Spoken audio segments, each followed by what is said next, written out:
Hello friends, मैं हूं आपका फार्मासिस्ट दानिश और आज हम बात करेंगे मैनफोर्स टैबलेट के बारे में।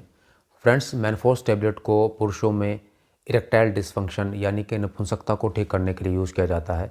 तो आज हम मैनफोर्स टैबलेट का एक कंप्लीट रिव्यू करेंगे, जिसमें हम जानेंगे मैनफोर्स टैबलेट के कंपोजिशन, इसकी अवेलेबल स्ट्रेंथ, इसके यूजेस, किस तरह से ये टैबलेट काम करती है, इसकी डोज क्या होती है, इसको यूज़ करने से क्या क्या साइड इफ़ेक्ट्स हो सकते हैं, इसको यूज़ करते समय हमें किन किन बातों की सावधानियाँ रखनी चाहिए। और वीडियो के लास्ट में हम जानेंगे मैनफोर्स टैबलेट की ड्रग इंटरेक्शंस, यानी कि ये टैबलेट किन किन दूसरी मेडिसिन से इंटरेक्ट करती है। तो चलिए फ्रेंड्स, स्टार्ट करते हैं। सबसे पहले बात करें मैनफोर्स टैबलेट के कंपोजिशन और इसकी अवेलेबल स्ट्रेंथ के बारे में। तो मैनफोर्स टैबलेट में सिल्डेनाफिल मेडिसिन होती है, जो कि एक PDE5 इनहिबिटर मेडिसिन होती है, और मैनफोर्स टैबलेट 50 mg और 100 mg की स्ट्रेंथ में आती है। बात करें मैनफोर्स टैबलेट के यूजेस की, तो मैनफोर्स टैबलेट को पुरुषों में इरेक्टाइल डिसफंक्शन, जिसको कि हम नपुंसकता बोलते हैं, उसके इलाज में इसको यूज़ किया जाता है। ये पुरुषों में सेक्स से संबंधित एक बहुत ही कॉमन प्रॉब्लम होती है।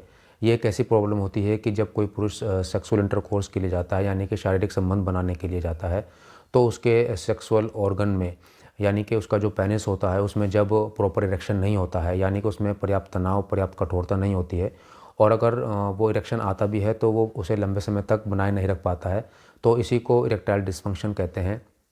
तो इरेक्टाइल डिसफंक्शन के इलाज में मैनफोर्स टैबलेट को यूज़ किया जाता है। ये एक बहुत ही इफ़ेक्टिव मेडिसिन है। बात करें कि इरेक्टाइल डिसफंक्शन के क्या-क्या कारण होते हैं, तो पुरुषों में इरेक्टाइल डिसफंक्शन होने के बहुत सारे कारण होते हैं। वो शारीरिक कारण भी हो सकते हैं, वो मानसिक कारण भी हो सकते हैं। जैसे कि कुछ लोगों में इरेक्टाइल डिसफंक्शन इस वजह से हो सकता है कि जब उनके दिल में ये डर बैठ जाए कि वो सेक्सुअल इंटरकोर्स करते समय फेल हो जाएंगे, या उनमें आत्मविश्वास की कमी होती है। जिन लोगों को चिंता, तनाव, घबराहट रहती है, उनको इरेक्टाइल डिसफंक्शन हो जाता है। इसके अलावा जो लोग अल्कोहल को यूज़ करते हैं, या स्मोकिंग ज़्यादा करते हैं, या जो लोग डायबिटिक होते हैं, या जिनको ज़्यादा मोटापा होता है, या जिन लोगों को खाने से पर्याप्त मात्रा में पोषक तत्व नहीं मिलते हैं, उनमें इरेक्टाइल डिसफंक्शन की समस्या हो जाती है। स्ट्रेस के कारण भी इरेक्टाइल डिसफंक्शन की समस्या काफ़ी देखी जाती है। आजकल स्ट्रेस के कारण पुरुषों में ये कॉमन प्रॉब्लम हो गई है। स्ट्रेस चाहे वो फैमिली को लेकर हो, चाहे अपनी जॉब या बिज़नेस को लेकर हो, तो स्ट्रेस के कारण भी पुरुषों में इरेक्टाइल डिसफंक्शन की समस्या देखी जाती है।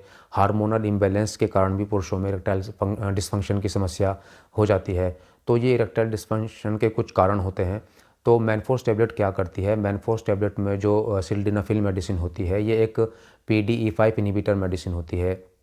ये पेनिस में जो ब्लड वेसल्स होती हैं, जो रक्त वाहिकाएँ होती हैं, उनको ये रिलैक्स करती है, जिससे उनमें ब्लड का जो फ्लो है, ब्लड सर्कुलेशन है, वो बढ़ जाता है। और जब आदमी सेक्सुअल इंटरकोर्स के लिए जाता है, तो वहाँ पर ब्लड सप्लाई भी बढ़ जाती है, ऑक्सीजन की सप्लाई भी बढ़ जाती है, जिससे उसके पेनिस में पर्याप्त कठोरता आती है, पर्याप्त उसमें इरेक्शन रहता है। तो मैनफोर्स टैबलेट इस तरह से काम करती है। अब बात करें मैनफोर्स टैबलेट की डोसेज की, तो ये एक प्योर प्रिस्क्रिप्शन मेडिसिन होती है। इसको हमेशा डॉक्टर से कंसल्ट करने के बाद ही यूज़ करना चाहिए। उसमें डॉक्टर पेशेंट को डायग्नोज़ करते हैं, देखते हैं कि पेशेंट की एज कितनी है, पेशेंट को इरेक्टाइल डिसफंक्शन की जो प्रॉब्लम है वो किस कारण से है, कितनी पुरानी ये प्रॉब्लम हो गई है, कितनी सीवियर इरेक्टाइल डिसफंक्शन की प्रॉब्लम है, और इरेक्टाइल डिसफंक्शन के लिए पेशेंट ने पहले कुछ ट्रीटमेंट तो नहीं लिया है। इन सब चीज़ों को देखने के बाद ही डॉक्टर मैनफोर्स टैबलेट की डोज़ को पेशेंट को प्रिस्क्राइब करते हैं। इसकी जो जनरली डोज़ होती है, वो 50 mg से ही स्टार्ट की जाती है।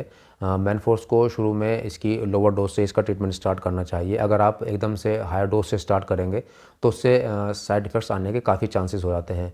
तो 50 mg की टैबलेट से ही इसको स्टार्ट किया जाता है। 50 mg की टैबलेट को सेक्सुअल इंटरकोर्स करने से 1 घंटे पहले खाना खाने के बाद पानी से दिया जाता है। तो इस तरह से इसकी डोसेज होती है। अब बात करें मैनफोर्स टैबलेट से होने वाले साइड इफ़ेक्ट्स के बारे में, तो मैनफोर्स टैबलेट को यूज़ करने से कुछ साइड इफ़ेक्ट्स भी आ जाते हैं, जैसे फ्लशिंग का होना, यानी कि चेहरे का, कानों का तमतमाना, सिर में दर्द का होना, उल्टी मतली का आना। इसके अलावा चक्कर घुमेर का होना, आँखों के सामने धुंधलापन का आना, थकान महसूस करना, पेट में दर्द का होना, इसके अलावा कोई भी एलर्जिक रिएक्शन का हो जाना।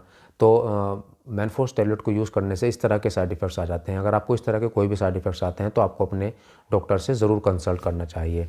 अब बात करें मैनफोर्स टैबलेट के सबसे मेन टॉपिक, कि इसको यूज़ करते समय हमें किन किन बातों की सावधानियाँ रखनी चाहिए। तो सबसे पहले तो यह है कि अगर कोई एलर्जिक है सिल्डेनाफिल मेडिसिन को लेकर, तो उस कंडीशन में मैनफोर्स टैबलेट पूरी तरह से कॉन्ट्राइंडिकेटेड होती है, इसको यूज़ नहीं करना चाहिए। 18 साल से छोटों में इसको यूज़ नहीं करना चाहिए, ये केवल अडल्ट पुरुषों के लिए ही होती है। और ये टैबलेट इसको महिलाओं में भी यूज़ नहीं किया जाता है, क्योंकि ये केवल पुरुषों के लिए ही बनाई गई टैबलेट होती है। इसके अलावा अल्कोहल के साथ भी मैनफोर्स टैबलेट को नहीं लेना चाहिए, इसके बहुत ही घातक दुष्परिणाम सामने आ सकते हैं अगर आप अल्कोहल के साथ मैनफोर्स टैबलेट को लें तो। अगर किसी को इस टैबलेट को लेने से चक्कर घूमे आते हैं या आंखों के सामने धुंधलापन आता है, तो कोई भी मोटर व्हीकल या कोई भी मशीन ऑपरेट ना करने की सलाह दी जाती है।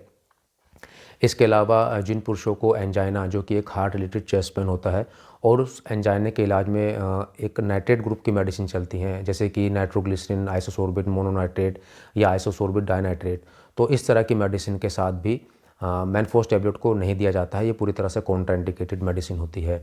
इसके अलावा जिन लोगों को severe liver disease, kidney disease होती है, हार्ट रिलेटेड प्रॉब्लम्स जैसे कि कोरोनरी आर्टरी डिजीज़, या रिसेंट कोई हार्ट अटैक हुआ है, कंजस्टिव हार्ट फेलियर है, मायोकार्डियल इन्फेक्शन है, या स्ट्रोक की प्रॉब्लम है, या जिन लोगों के पेट में अल्सर्स होते हैं, या जिन लोगों को ग्लूकोमा की प्रॉब्लम होती है, जिन लोगों का बीपी काफ़ी लो रहता है और बीपी लो रहने का उनको डिजीनेस की प्रॉब्लम होती है, या जिन लोगों का अनकंट्रोल्ड हाई बीपी रहता है, उन लोगों में भी ये पूरी तरह से कॉन्ट्राइंडिकेटेड मेडिसिन होती है, इसको यूज़ नहीं करना चाहिए। इसके अलावा इरेक्टाइल डिस्फंक्शन के लिए कुछ दूसरी मेडिसिन होती हैं, जैसे कि एवनाफिल, टडालाफिल, उनके साथ भी इस टैबलेट को नहीं दिया जाता है। तो मैनफोर्स टैबलेट को यूज़ करते समय हम इन बातों की सावधानी रखनी चाहिए। अब बात करें मैनफोर्स टैबलेट की ड्रग इंटरेक्शन के बारे में, तो मैनफोर्स टैबलेट कुछ मेडिसिन से इंटरेक्ट भी करती है, जैसे कि nicorandil, amlodipine, nitroglycerin, isosorbide mononitrate, isosorbide dinitrate, erythromycin, clarithromycin, itraconazole, ketoconazole. इसके अलावा रिटोनावीर, लोपिनावीर, रियोसिगट, इसके अलावा डिल्टियाज़ेम, वीरापामिल। तो इस तरह की मेडिसिन से मैनफोर्स टैबलेट इंटरेक्ट करती है। अगर आप इसमें से किसी भी तरह की कोई भी मेडिसिन यूज़ कर रहे हैं, तो उसके बारे में आप अपने डॉक्टर को ज़रूर बताएं। तो फ्रेंड्स, आज हमने बात करी मैनफोर्स टैबलेट के बारे में। अगर आपको वीडियो अच्छी लगी है तो वीडियो को लाइक करें, शेयर करें, और मेरे चैनल क्रिएटिव हेल्थ केयर को सब्सक्राइब करें। तब तक के लिए take care and good bye friends.